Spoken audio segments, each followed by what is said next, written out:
Top quality और consistent performance के लिए सिर्फ सिल्वर पंप्स। टॉप क्वालिटी और कंसिस्टेंट परफॉर्मेंस के लिए सिर्फ सिल्वर पंप्स, नाम याद रखना। नांदेडच्या आलेगाव येथे धक्कादायक घटना घडली आहे।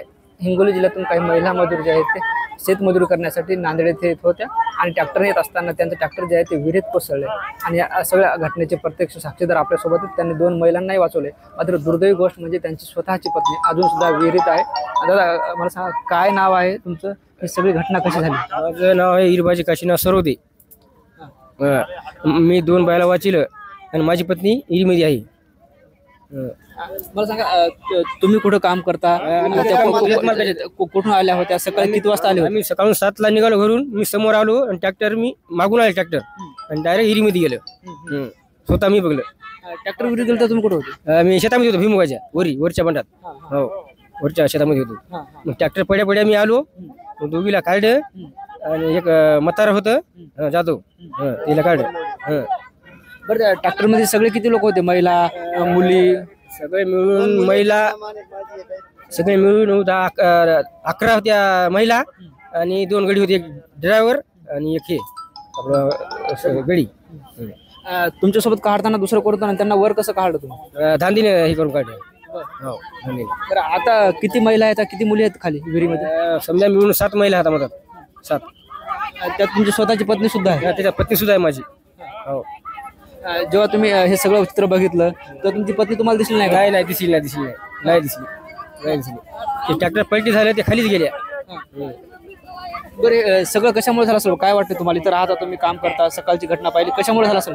ते आता काय माहित, आता काही माहित नाही तिथं झाले। फक्त मी वरच्या बंडात होतो, फक्त ट्रॅक्टर मधात गेले, मी बघलं डायरेक्ट। मग का बाहेर चिरकल्या ना, मग मी गेलो, पळत आलो।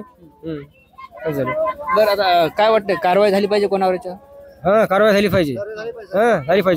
हो, कारवाई झाली पाहिजे। 3 मुलं आहेत मला, 2 पोरी, 1 मुलगा। तुमची मागणी काय आहे सरकारकडे, जिल्हा प्रशासनाकडे? मुलाची देखील कोण करणार? 2 मुली, 1 मुलगा आहे। म्हणजे तुमची पत्नी, इतर महिला, तुम्ही सगळेजण सोबत आले होते पण तुम्ही पुढे आले, नंतर ही घटना घडली? मी समोर आलो, नंतर मी घटना घडली मागून। ही घटना घडली 7:30 वाजता। म्हणजे तुम्ही पूर्ण वेळ रोजमजुरीच काम करता का? इथं कोणा शेती आले होते? इथंच कामालाच होती मालकाची। इथं काय नाव? दगडूजी शिंदे। ट्रॅक्टर कुठलं होतं? ट्रॅक्टर मालकाचंच होतं। बरं, ड्रायव्हर कुठे आहे? ड्रायव्हर कुठे? ड्रायव्हर काय माहित नाही। मध्ये आहे की पळायला? मध्ये नाही, पळायला। ड्रायव्हर पळून गेला? हो। म्हणजे ड्रायव्हर तुम्ही याच्या आधी पळून गेला का? हो, मी आधी पळून गेला। निश्चितच हे प्रदेश साक्षर होते। तुम्ही होता का इथं? नाही साहेब, माझी मुलगी आहे मोठी, एक लग्न करायचं होतं आता। बरं, किती वर्ष वयाची? 18 वर्षाची आहे। बरं, आता लग्न करायचं होतं। बायकोला काढ डेअरीतून येणं वडून, बायकोचं डोसकं फुटलं, कमराला मार लागलं, तर मुलगी मधात साहेब। म्हणजे तुमची पत्नी आणि मुलगी ट्रॅक्टर मध्ये होती? ट्रॅक्टर मध्ये होती। पत्नी वाचली, मुलगी मधात साहेब। तुमचं काय नाव? हो, नाव संतोष कांबळे। निश्चित बघतोय हे आपण, हे वसमतचे सगळे शेतमजूर होते, वसमत तालुक्या गुंजचे होते आणि हे ट्रॅक्टरच्या समोर आले होते आणि पाठीमागून ट्रॅक्टर आलं। मात्र ट्रॅक्टर जे आहे ते विहिरीत पडल्यानंतर यांनी स्वतः 2 महिलांना काढलं। मात्र दुर्दैवाची बाब म्हणजे यांची स्वतःची पत्नी सुद्धा विहिरीत अडकली, त्यांचा मृत्यू झाला आणि यांची मुलगी सुद्धा त्या विहिरीमध्ये आहे। ही अतिशय दुर्दैवी अशी धक्कादायक घटना नांदेडच्या आलेगावात घडली आहे। आपण जर बघितलं, या ठिकाणी आक्रोश पाहायला मिळतो नातेवाईकांचा आणि यांनी जे आहे ते कारवाईची मागणी केली। ज्ञानेश्वर लोंढे, TV9 मराठी, आलेगाव।